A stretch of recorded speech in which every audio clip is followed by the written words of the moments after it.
Have you ever considered getting a chess coach to help you get out of a plateau and quickly improve your chess skills? Well, in this video, I'm going to be comparing two very different coaches from Fiverr, one priced at $5 and another at $50. The $5 coach is AM Quality, who has no reviews so far, but a rating of around 2,000. The $50 coach is Katopipia, who boasts a whopping 243 5-star reviews and a bunch of impressive accolades such as being a member of the Georgian National Chess team and even being featured in the Washington Post. So I purchased a session with each coach and asked them to analyze one of my over-the-board games with me. How different will each coach be, and will the difference in price and experience really show itself? Let's jump right in and first get to know a little bit more about our coaches. Hey man, how you doing? Hey, I'm doing great. Hello, Hello. my name is Kato or Kato. It's nice to meet you, Ray. Nice to meet you. Just before we jump in, I just want to ask you a few questions. So, how long have you been playing chess? It's hard to say, maybe since I'm about 20 maybe, or 18, something like that. Oh yeah? So it's many years. I'm playing chess since I'm 7 years old. Oh, 7, wow. And what's the highest chess elo you've achieved? 2071. Nice. And that's FIDE? Yes, FIDE. On some sites I reached over 2100. I'm no grandmaster, of course, but yeah, I believe I can teach you a few things. Awesome. Last question. What's your experience coaching? Well, I did only start a few months ago, so I only have a few pupils. Yeah, no problem. So I work as a coach since 2021. Yep, so this is my tournament game. I think the time control is 25 minutes. I guess before we play the first move, what's your opening preference? Do you play E4, D4, or another opening? I play D4. I played D4 for all my life. D4 is actually my favorite opening, so I'm the most experienced in it. I believe it's the strongest opening. I just think it's the strongest one. Oh, okay. Okay, let's start to analyze this. Yes, let's go So you into were it. playing as white, D4, great move, and C5. C5 is not very popular. Yes, the Benoni. I think I have the lowest win rate against it, so... So I see you played D5, but you have analyzed D takes C5 as well, right? Yes. Is that a move that you actually play, or what do you usually prefer to do? No. I don't like D takes C5. So I like this move here. Oh, you like takes, really? What would you play now with black? I would probably play E6, just to open up an attack on that pawn. So you play knight C3. Probably your idea is to take this pawn, I guess. And then I move here. Oh. You already have a very nice position with white. Oh, so if he moves the bishop back to B6, I can get that check in, right? Yeah, so it's already nasty, yeah. And the other one is you can also pass this pawn. Yeah, that's what I did in the game. So if we continue with the game, I played D5. Here your opponent chose to play D6. Okay, D6. So here you chose to play pawn c4. Yeah, pawn c4 is one. Knight f6. Just develop. G6, that's Benoni style. I continued with E4, solidifying my center.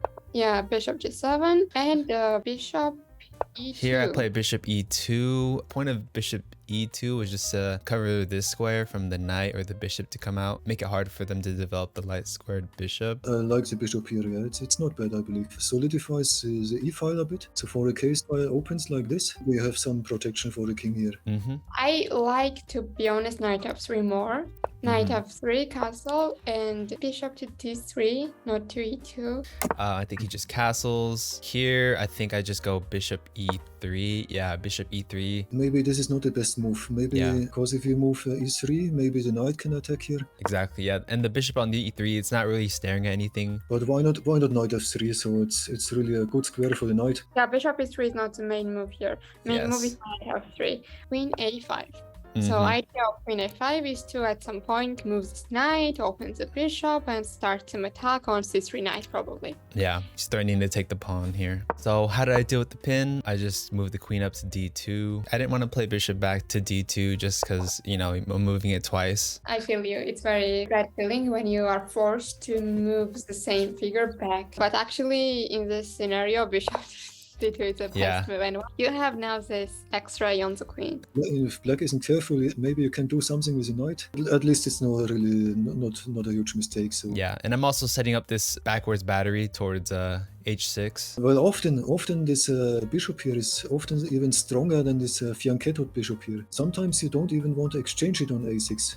because it takes 2 tempi. Takes 2, yeah, that's true. This one here is not really that much stronger than the other one. I would say they are about equal. Okay, let's see what happens. Queen d2, knight d7, h4. h4. So I want to explain my thought process with this move. So in this game, my opponent is a lot lower rated than me. So in my mind before the game, I was like, okay, I'm just gonna attack. Yeah, that's sometimes a good idea to try this one. I used to do the same thing. When I was playing with low-rated player, I always used to start the attack. But here, when you play pawn h4, you don't really have anything like weak for black to attack. Let's say they ignore this h4 move and they play what? Let's say they play b5, a6. yeah. You play h5. Let's say I still ignore it and I play b5. Yeah. Let's say you take. Let's say I take.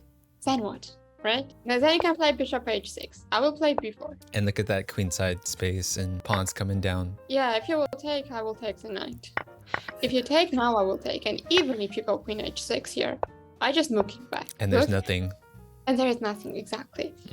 Besides what I did, explain to me like what kind of plan that you would have in this position. Like what next 3 moves would you go for, and like what's your overall plan going into the middle game? As I said, I would try this knight f3 and of course a castle. Yeah, so we can put that on the board. So knight f3. Let's say he goes a6, right? Preparing b4. We go castle. Let's say now he goes for b5. So maybe now you can still move a3. The engine agrees to protect this knight here. So it can't move here, it can't move here, it can't move here, it can't move here. Oh, yes. So it's already awkward. Maybe you can move a3 now because a3 now to prevent b4. The rooks connect and then you can take here. Yeah, that's a good plan. h4. Let's see how did you manage to attack. Yeah, so I wanted to attack as hard as I could. And when I saw him play h5, I was like, okay, he's getting scared. I'm going to attack more. And I think in this position, yeah, I played f3 to prepare g4. That's very logical because Yeah. now your point is to attack h5 pawn. That Yes. became subject, right? That may be a bit premature again. Yeah. Maybe. But the computer says it's not a big mistake. a6. Here you played bishop h6. Yeah, so here, I think I fixate on this plan a lot of trying to trade that dark squared bishop if they Fian Keto it. Because my thought process was if I want to attack the king side, then I need to eliminate some of those defenders. What do you think of that move here? But the question is, who of you has more of the dark squared weaknesses? Let's say you go here and opponent just takes. And now if you look who really has more dark square weaknesses. I So do, because my pawns are on the light squares, huh? Yes, exactly. They are on all Oh these my lights. gosh. Maybe your king is even more dangerous than this one. Exactly, yeah. My dark squares are terrible now. I only have knights to defend the dark squares. I don't even have any pawns. I got 1 pawn, 2 pawns. Yeah, all these holes here everywhere. I like bishop h6.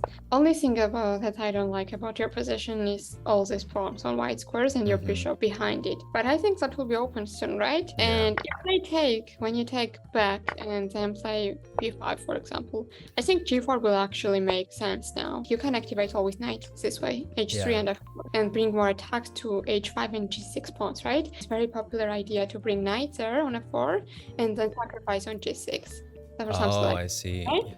And then Yeah. open c and bring your rook in the attack. So I like bishop h6. I would play bishop h6 as well here. Oh, okay, awesome. Yes, why not? What did your opponent play? Knight b6. Oh, that's a bad move. So now he blocks his b pawn a little bit, I believe. So I don't Yeah. like his. You look, what can the knight really do on b6? What can he do here? He buys some granite here. c4 pawn is protected by the bishop very well.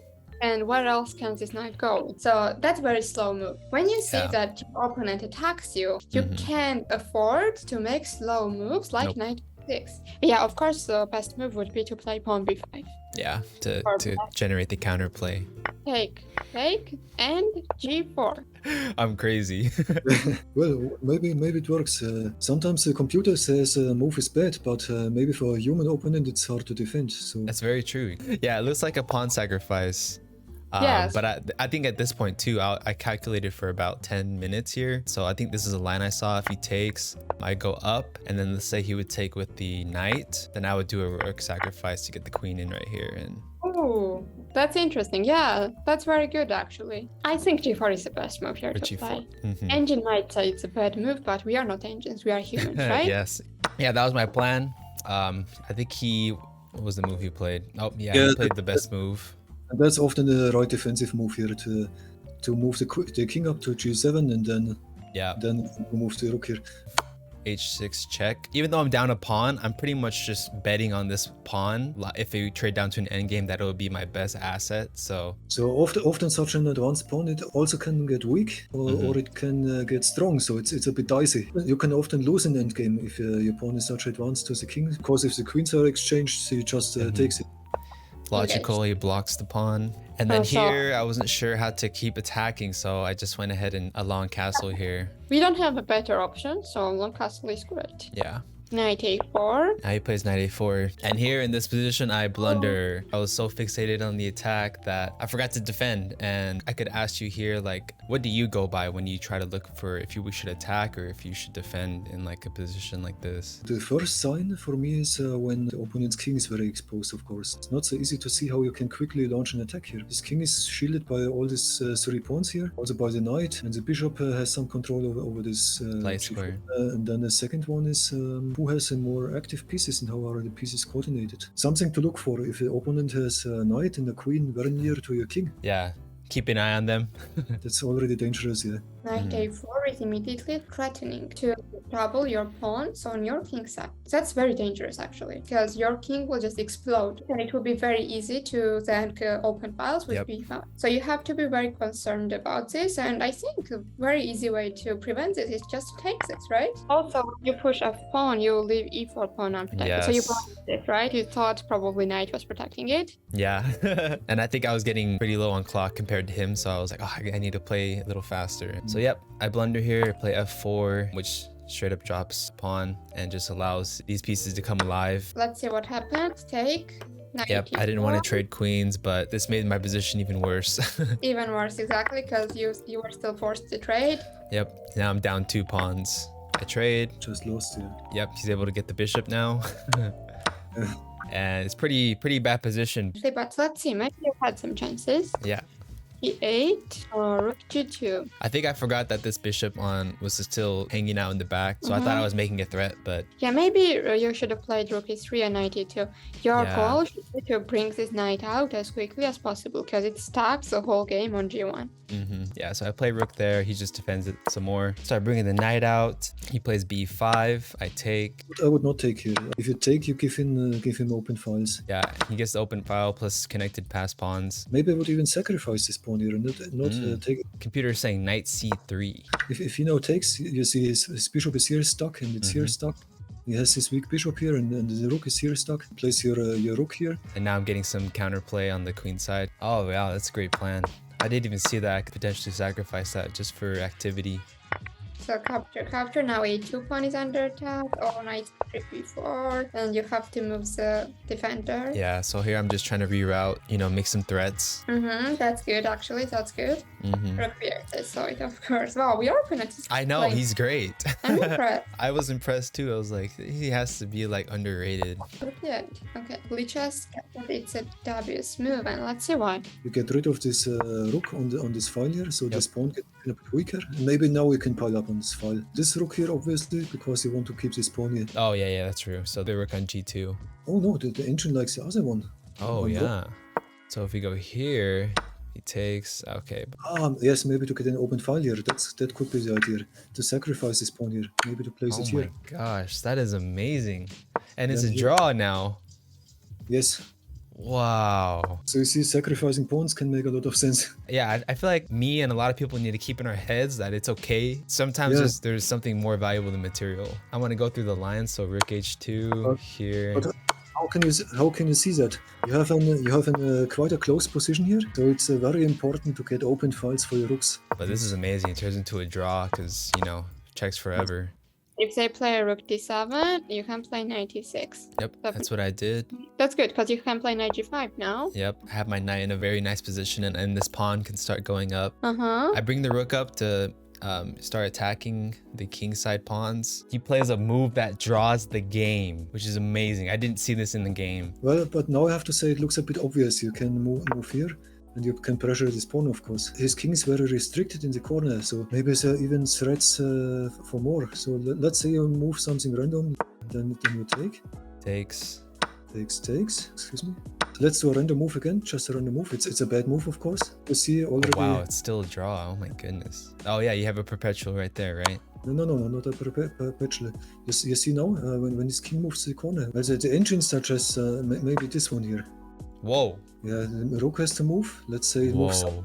Oh my gosh, that is crazy. And you just shove him in the corner. He's dead. That's the Arabian mate here. You see that? Arabian mate, yeah, with the knight and the rook. So if we take on g6, they play what? Bishop c4? Yeah, just attack that pawn. Oh, you should not push the pawn. Oh yes. So you can get a very easy draw I have a draw here, huh? Exactly. Rook Oh g7, my goodness. Repeat tracks. Yeah, I think in this position I was just trying to go for the win, and I didn't try to look for draws. Exactly, they can't run anywhere. It's a guaranteed 100% draw. So let's say you're down in material like this, yeah. If you can't really checkmate him, then you should also look for draws, of course, because too much down in material, it's better to look at least for draw. Let's see what happened. Don't you have some chances after h7, or they just take on d5? I feel like my only hope to checkmate this guy is to bring him out of the rook into the attack. So I do a rook lift up to h6, which pretty much does nothing. It's biting on granite, basically. Exactly, yeah. e5 is not best move even, because you don't attack anything, and they just give you d6 pawn, right? Yeah. Take. Takes, and I think in this position I had like, you know, a minute or 30 seconds, so I just resigned. Did you lose? Yeah, I lost this game. Yeah, that's the end of the game. And what would you say are the top 3 pieces of advice you would give me? First thing is opening. You were kind of confused in the opening, right? Yeah, I had no preparation. Yes, so pay more attention to Benoni if you play d4. For this variation, analyze games of top players. You will pick up more ideas, which then you can use in your games. The openings are not that important. You can get a slight advantage, but in general it's a lot of work and it doesn't pay off. It's better to focus really on the tactics, how you can strike, or if you can checkmate him or something like that, if you can gain a piece. Yeah, that's more valuable than memorizing the Sicilian defense, right? Second mistake kinda was to start attack, because your position was not ready when you pushed h4. I'm talking about this move. Oh, like, back here, yes. Here h4. But I like g4 a lot. That was a very good move. I think one of the big takeaways you said was just to think about the color complex weaknesses around your position. Yes, exactly. You want to weaken his black squares. That's why you want to trade here, right? That's but you have to ask yourself, if you weaken your own black squares maybe even more, who really benefits from a trade? Yeah, don't be too fixated on what you're weakening. Think about what I'm weakening, like for me. Like third one was a short game, so maybe it was a problem as well, because you have only 20 minutes. That's a rapid game, right? It's not a classic game. So f4 was a move which lost the game, and I think that was because of the time pressure. Yeah. I got this advice from a grandmaster. So he says you should always have like a library in your mind of the pieces that are not defended well. So what would be the undefended pieces here in this position? Definitely the pawn on e4 is very weak. My pawn on b2 also, but it's not currently being defended. Also g2. Yes, and the h1 rook. Oh yeah, that's true, yes. So it's not important here, but it's just keep it in your head. For example, do that while your opponent is thinking, and then you can update your library, for example. Here I maybe have to do a prophylactic move. Here I maybe can attack. That's awesome. Because most people don't know what to do when their opponent's thinking. They're just like, what if this, what if that? But maybe building a habit sort of like that, where you're just keeping a mental note of everything and what's defended, what's not, you know, prevents a lot of blunders. Everything else I like. I like your ideas, and as I see you are more attackive person. Oh yes, like checkmate ends the game. You gotta go for it, right? Exactly. Awesome. Well, this was great. Thank you so much for helping me analyze this. You're welcome. I hope you liked the lesson. Oh yes, this is phenomenal. I hope you guys found this video super interesting and gave you some insight into whether coaching could be right for you. It's also important to note that before my session with the $50 coach ended, she showed me a ton of opening theory to improve my opening against the Benoni. All in all, I believe the $5 coach did a phenomenal job for the cheap and affordable price. I highly recommend him on Fiverr if you would like a one and done session. If you're looking for a more personalized coach who you would like to do multiple sessions with and take your game to the next level, then the $50 coach is for you. Let me know what your guys' thoughts are in the comment section below, and I'll see you guys in the next one. Peace.